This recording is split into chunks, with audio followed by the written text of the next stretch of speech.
जय। बोलिए जगत गुरु संत शिरोमणि रविदास की जय। ज्ञान की देवी सावित्री बाई फूले की जय।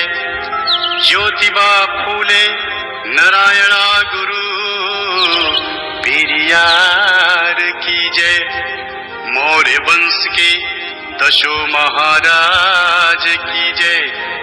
बोलिए हिरण्यकश्यप बलि विरोचन महाराज की जय। मान्यवर कांसीराम व सभी मूल निवासियों की जय। इन सभी को दिल में रखकर संविधान का निर्माण करने वाले विश्वरत्न बोधिसत्व बाबा साहब डॉक्टर भीमराव अंबेडकर की जय। नमो तस्य भगवतो अरहतो सम्मा संबुद्धस्य। मैं शिव कुमार सागर सभी धर्म प्रेमियों को नमो बुद्धाय जय भीम।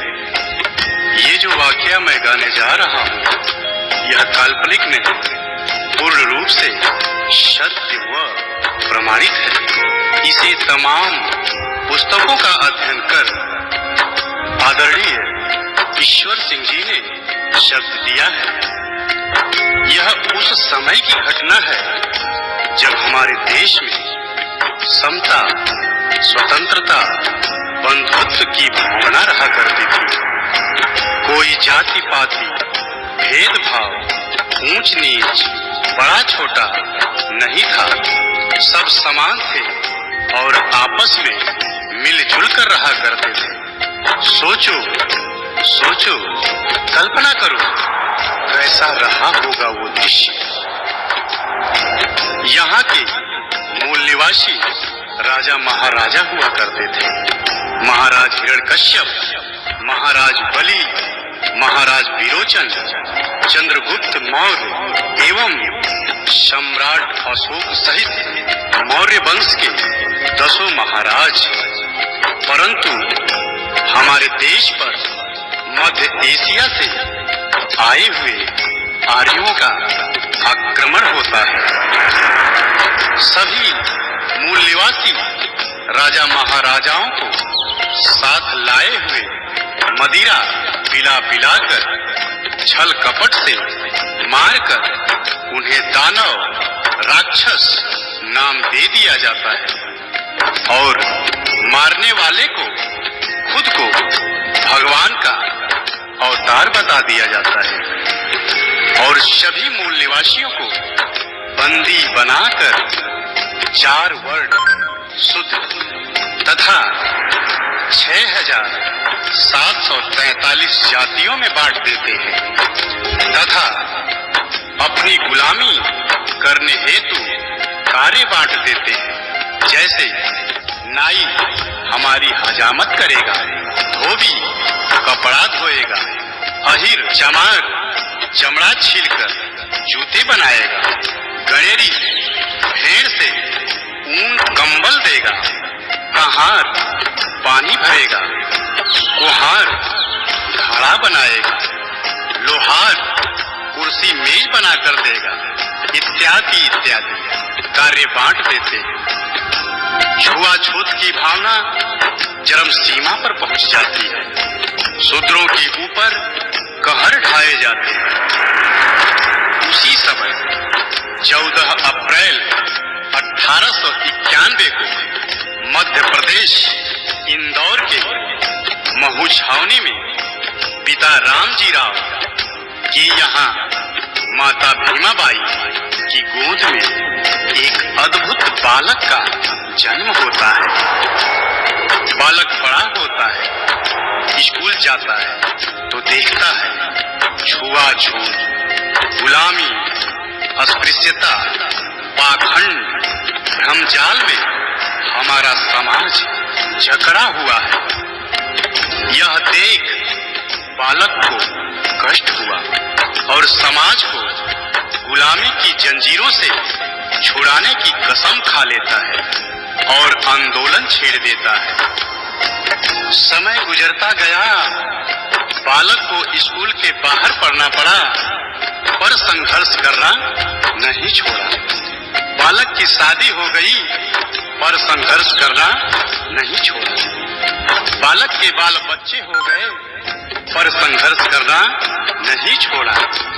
बालक को पढ़ने विदेश जाना पड़ा, पर संघर्ष करना नहीं छोड़ा।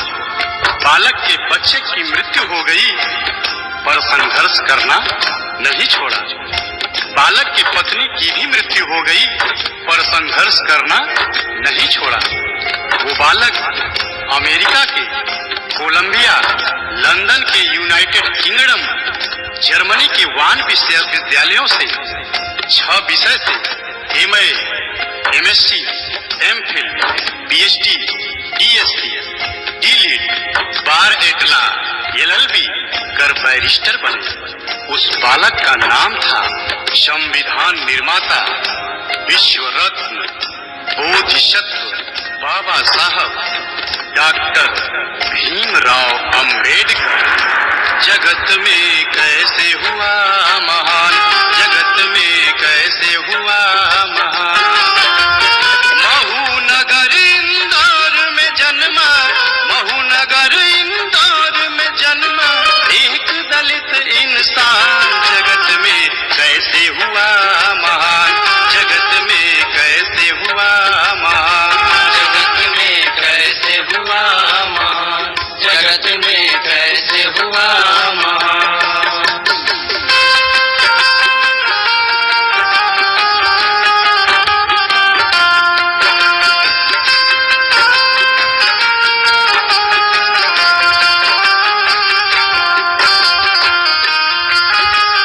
फिर बाबा साहब का बचपन बहुत ही कष्टदायक गुजरता है।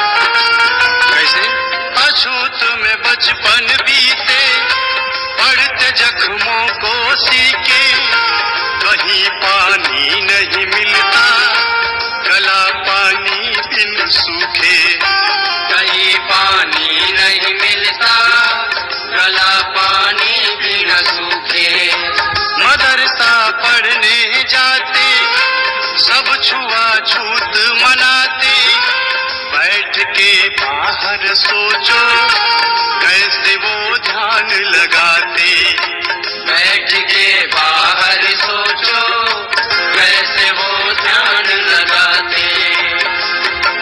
सबको समान बनाने का था, सबको समान बनाने का था, दिल में भरा तूफान।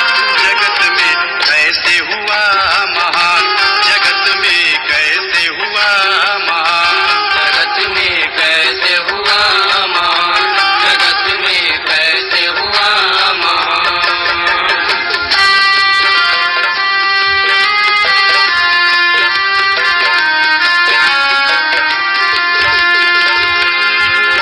बाबा साहब को स्कूल के बाहर बैठने दिया जाता था, प्यास लगने पर पानी नहीं दिया जाता था, पर साहब पढ़ते रहे। फिर बाबा साहब की शादी रमाबाई से हो जाती है, बाल बच्चे हो जाते हैं। बाबा साहब संघर्ष करते हैं। एक बार बच्चे को डबल निमोनिया हो जाता है और बच्चा बीमार पड़ जाता है। बाबा साहब को खत मिलता है। खत में क्या लिखा होता है? बेटे का स्वास्थ्य है गड़बड़, साहब तुम जल्दी आओ, पास पैसे नहीं मेरे, आके इलाज कराओ। पास पैसे नहीं मेरे, आके इलाज कराओ। पर बाबा साहब क्या करते हैं? तार जब फिर से आया, संदेशा गंभीर पाया, घर पे तब पहुँचे साहब, आंख से आंसू आया। घर पे जब पहुँचे साहब, आंख से आंसू आया। बाबा साहब ज्यों ही चौखट लांघते हैं, क्या देखते हैं? धन के अभाव में राज रतन, दवा अभाव में राज रतन, छोड़ चुका था प्राण। जगत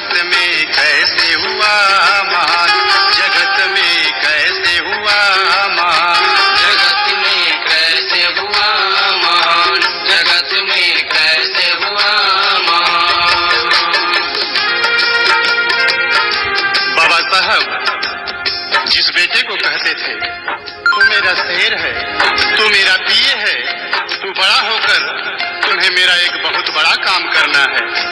वही बेटा आज चल बसा। बाबा साहब बेटे की लाश को वही छोड़ पत्नी रमाबाई से कहते हैं, रामू मैं जा रहा हूँ। यह सुन गांव वाले बोल पड़ते हैं, अम्बेडकर तू कैसा बाप है। बेटा दवा के अभाव में चिल्लाता रहा, छटपटाता रहा, तुम्हारा नाम ले लेकर एक एक सांस गिनता रहा, तुम नहीं आए और आज आए भी तो मरने के बाद, वो भी बिना अंतिम संस्कार किए जा रहे हो। तो बाबा साहब कहते हैं, क्या कहते हैं, मेरी है क्या मजबूरी, ऐसे कैसे मैं बताऊं, मेरा जाना है जरूरी, कैसे सबको समझाऊं, मेरा जाना है जरूरी, कैसे सबको समझाऊं। दिल में मेरे कसक है, काश थोड़ा पहले आते, कम से कम लाल से अपने बात दो ही कर पाते, कम से कम लाल से अपने बात दो ही कर पाते।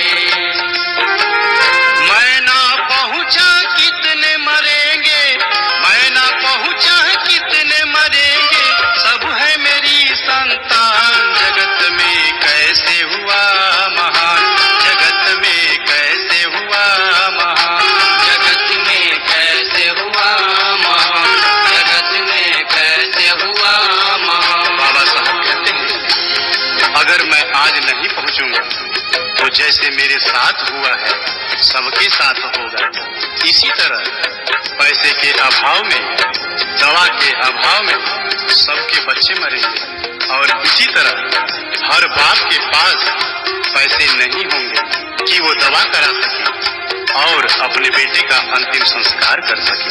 ये जो अगली कड़ी मैं गाने जा रहा हूँ, ये हमारी समस्त माताओं बहनों को एक संदेश है कि अगर कोई पुरुष पति अगर महान बनता है तो वो उसमें स्त्री का, नारी समाज का बहुत बड़ा योगदान होता है। बाबा साहब को भी महान बनाने वाली उनकी पत्नी रमाबाई को सारा श्रेय जाता है। उस माता रमाबाई को करोड़ों करोड़ों बार नमन। वो रमाबाई साहब से क्या कहती है, अंतिम संस्कार करन को साहब से ये फरमाया, कुछ पैसे हैं तो दे दो, रमा ने हाथ बढ़ाया। ETF, a practical approach to build your investment portfolio with Angel One Super app. Open free. कुछ पैसे हैं तो दे दो, रमा ने हाथ बढ़ाया। लेकिन होता क्या है, रमा की बात ये सुनकर साहब ने फपक के रोया, बात तब समझी रमा ने साहब को धीरज धराया, बात तब समझी रमा ने साहब को धीरज धराया। बेटे को साड़ी में लपेटे, बेटे को साड़ी में लपेटे, चली रमा शमशान, जगत में कैसे हुआ मान, जगत में कैसे हुआ मान, जगत में कैसे हुआ मान, जगत में कैसे हुआ मान।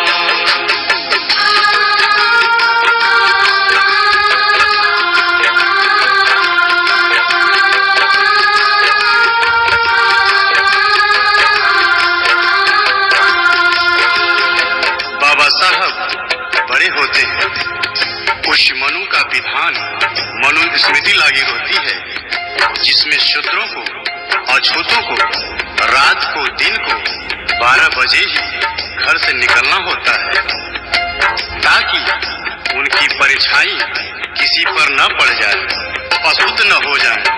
थूकने के लिए गले में मटकी लटका दिया जाता था, कमर में झाड़ू बांधकर चलना पड़ता था।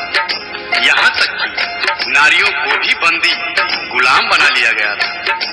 पति की मृत्यु के बाद पत्नी को चिता पर जिंदा जलना होता था, जिसे सती प्रथा नाम दिया गया था। शूद्रों को धन रखने का अधिकार नहीं था, अपने बच्चे का नाम रखने तक का भी अधिकार नहीं था। लेकिन बाबा साहब ने 19-20 मार्च को 1927 को महाड़ सत्याग्रह आंदोलन करते हैं, जो पानी के लिए होता है। उसके बाद 25 दिसंबर 1927 को बाबा साहब अपने साथियों के साथ उस मनुस्मृति को जलाते हैं। मनुस्मृति को जलाया, विधवा का ब्याह कराया, पति संग चिता पे जलना, सती ये प्रथा मिटाया। पति संग चिता पे जलना, सती ये प्रथा मिटाया। कमर से झाड़ू हटाया, गले से मटकी हटाया, सभी को शिक्षा का हक मेरे साहब ने दिलाया। सभी को शिक्षा का हक मेरे साहब ने दिलाया। बंद कर दिया साहब ने, बंद कर दिया साहब ने उस मनु का विधान। जगत में कैसे हुआ महान, जगत में कैसे हुआ महान, जगत में कैसे हुआ महान, जगत में कैसे हुआ महान।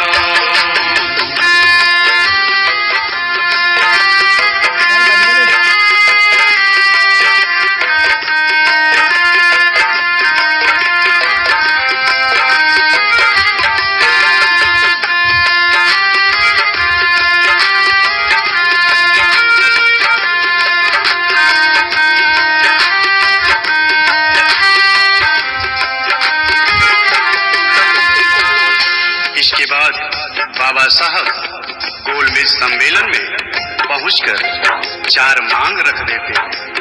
पहला, वयस्क मताधिकार। दूसरा, जनसंख्या के आधार पर पर्याप्त प्रतिनिधित्व। तीसरा, 2 मत का अधिकार। चौथा, पृथक निर्वाचन क्षेत्र। साहब की यह मांग सुनकर सभी बौखला जाते हैं और साहब को जान से मारने की धमकी देना शुरू कर देते हैं।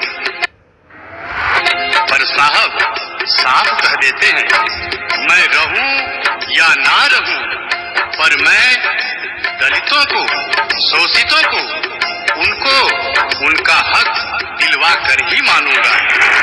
यह सुन गांधी आमरण अनशन पर बैठ जाते हैं। फिर साहब के नहीं मानने पर मनुवादी दलितों, शोषितों की खोपड़ी जलाना शुरू कर देते हैं, मारना पीटना, इज्जत लूटना शुरू कर देते हैं।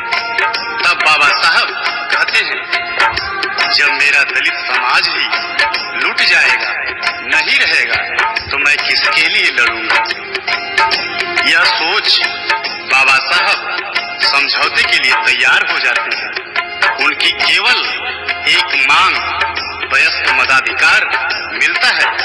शेष 3 की जगह आरक्षण पास किया जाता है।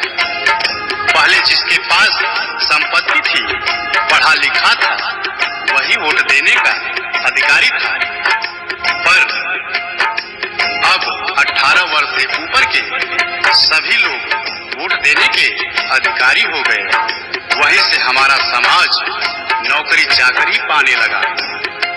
बाबा साहब की चारों मांगे नहीं पूरी हुई। आंख में आंसू लेकर बाबा साहब समझौते पर हस्ताक्षर करते हैं। पूना में यह समझौता दिनांक 24 सितंबर 1932 को हुआ, जिसको पूना पैक्ट नाम दिया गया। आंख में आंसू लेके साहब ने कलम उठाया, करके संतोष वहीं पर गांधी की जान बचाया। करके संतोष वहीं पर गांधी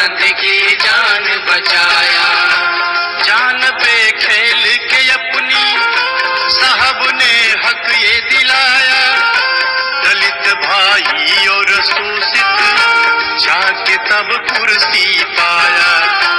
दलित भाई और शोषित जाके तब कुर्सी पाया।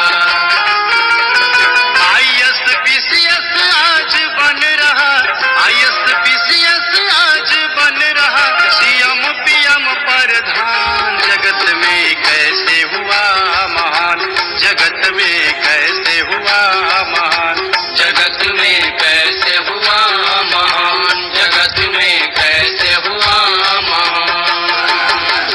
यहीं से हमारा दलित शोषित समाज नौकरी हेतु कुर्सी पाना शुरू हुआ, पर हमारा समाज नौकरी पाकर उस बाबा साहब को भूल जाता है और जाकर मंदिर मस्जिद में मत्था टेकता है। ये शिव कुमार सागर धिक्कारता है ऐसे नौकरी वालों को, ऐसे कुर्सी वालों को जिसके हृदय में युवा पर बाबा साहब का नाम नहीं।